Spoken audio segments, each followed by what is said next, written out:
Okay. So, pang take 3 na to. Grabe. Nagbura pa ako. So, ito na dus.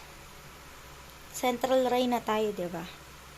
So, ito na. Sa Merchant, 30 degrees coded from horizontal. Makikita mo, femoral condyle, intercondylar, given naman na yan. Talaga nandun na yan eh. Ang tandaan mo na lang ito, magnified and non-distorted patellae. Patellae, bakit patellae? Kasi, both knees, so dalawang patella yung nakikita natin dyan kay Merchant. Then next, ito naman Jaren C. saka si Houston. Sa kanila naman, 45 degrees sa palad. Ang makikita mo, patella femoral joint, lagi naman yan, dalawang yan.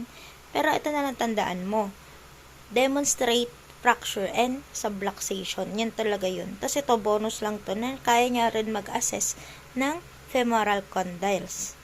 Then next, ito si Tigas, alam mo na yan.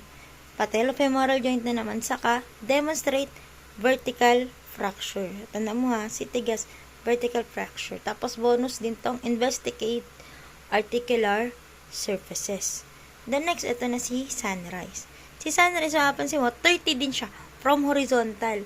Parang kay Merchant. Pero mapapansin mo si Merchant, may coded. Ito kasi wala. 30 degrees lang talaga from horizontal. Tapos ang makikita is joint space between patella and femoral condyles. Ganun lang kasimple. Okay, so ayan yung mga tangential. Okay, ito yung mga iba na hindi tangential. Yung may range na puro 5 to 10, 5 to 10, 5 to 10, 10. Ayan na. Okay.